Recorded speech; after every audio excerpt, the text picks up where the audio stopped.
Hello! This is the last video in my series on how action checks work in the BattleTech RPG, A Time of War. In previous videos, we went over the general formula that all action checks take. We went over the attribute check and its two particular types, the single and double attribute check. In this video, we will be going over the skill check and the four particular types of skill checks there are. Simple basic, complex basic, simple advanced, and complex advanced. Let's get into it, shall we?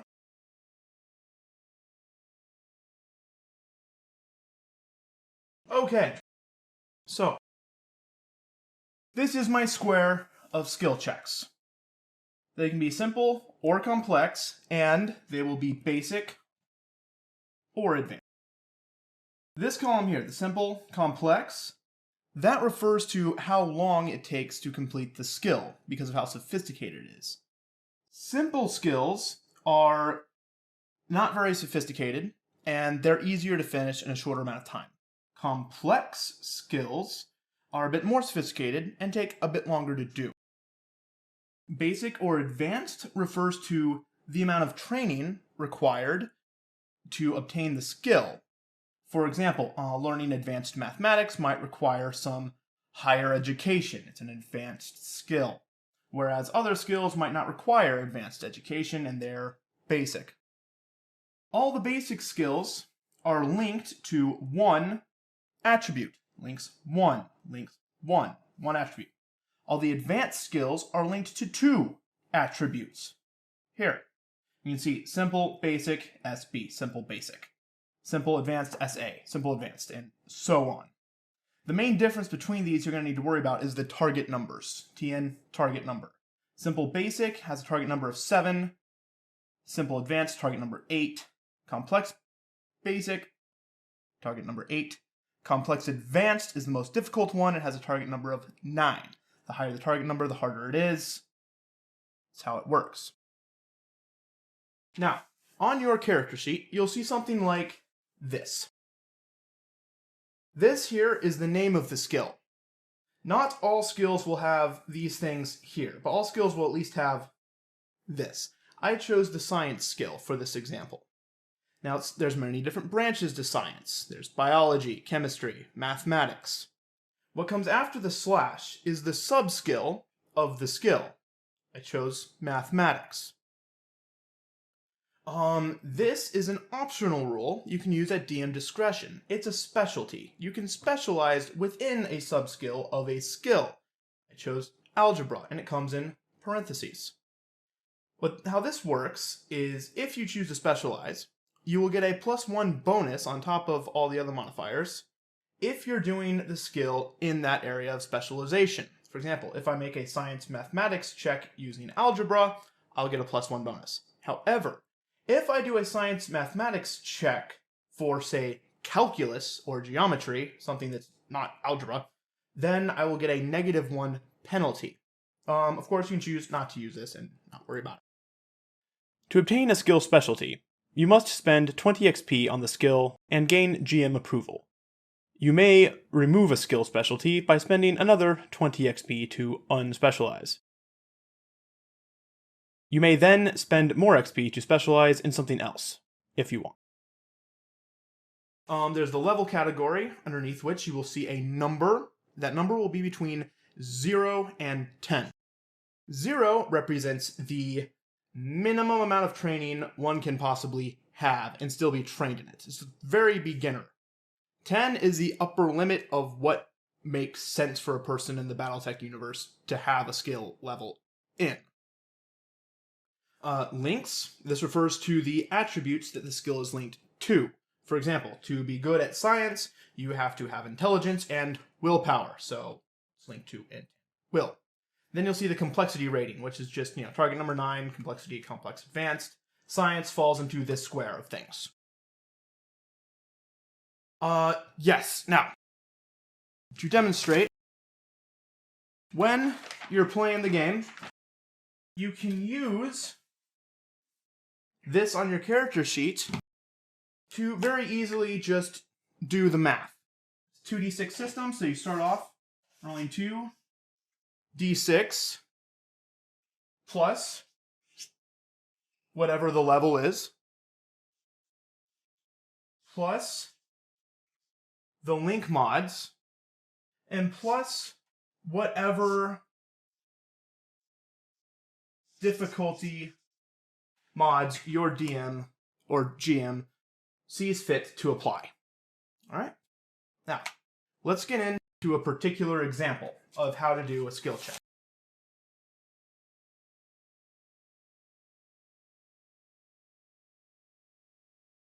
On your character sheet in the upper left-hand corner, you'll see the attribute square. I didn't write all of it down because I don't need to and it takes up too much space. Anyway, for this particular example, I chose the martial arts skill. It's a simple basic skill, so it has a target number of 7. Let's say I have my character has a skill level of 2. Martial arts is linked to the reflex attribute.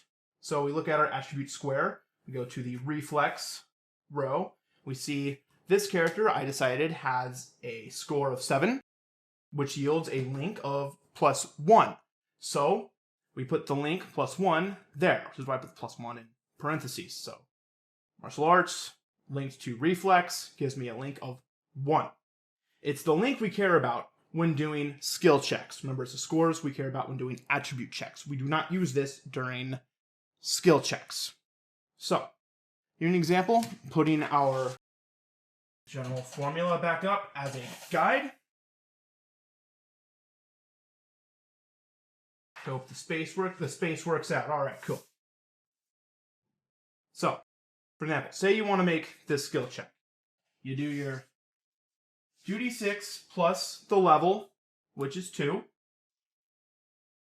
plus the link mod, which is 1, plus whatever the GM says the difficulty mod should be. Let's say it's a 0. And you add all that up, and if that number is equal to or greater than the target number, which in this case is 7, then you succeed, and you calculate margin of success and all that good stuff. If this number is less than the target number, you fail, you calculate margin of failure, and all that bad stuff. That's how that works. Excuse me. I needed some. All right, let's go on to the next page, shall we?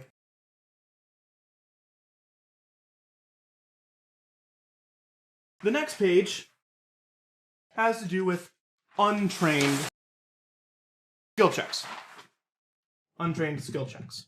So let's say you want to do a skill check that you're not trained in with that skill. You can do that by relying on your raw attributes to carry you through despite not having any training.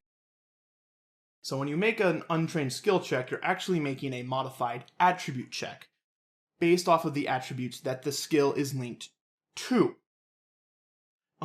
Keeping with our previous example of martial arts, we would make a reflex attribute check at a -4 penalty to represent, punishment for doing something you don't have the skill in.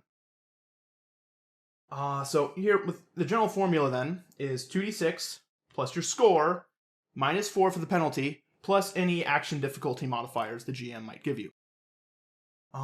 Let's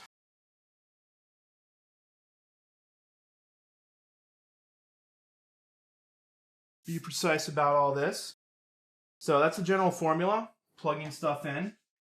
We roll our 2d6 plus the score, which in this example is 7. Say I have a reflex score of 7.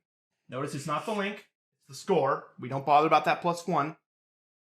-4 for making an untrained skill check, plus whatever the action difficulty modifier is according to the GM. Let's say it's there. Now, if this number is equal to or greater than the target number for a single attribute check, which is 12, then we succeed. Of course, if the skill was linked to 2 attributes, in the case of the science mathematics skill check, it would then be a double attribute check, which has a target number of 18. But it wasn't. Yes. And that's really all there is to it. But bear in mind, we were able to do this because the martial arts skill is simple basic. And simple basic is not complex advanced. We cannot make untrained skill checks with skills that are rated complex advanced. That means... Sorry about this. This sticky stuff got up. This square here, the complex advanced, no untrained skill checks. You can make an untrained skill check in this square, this one, and this one, but not that one. Got it? Cool. That's it for this video series. That's how action checks work. You just have yourself a good day now.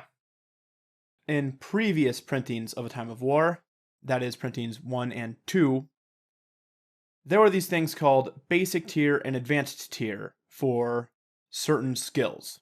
I did not cover those in this video, and there's no need for me to cover them now because they have been removed from the game in the corrected 3rd printing. Basic tier and advanced tier for skills are no longer real. They cannot hurt you.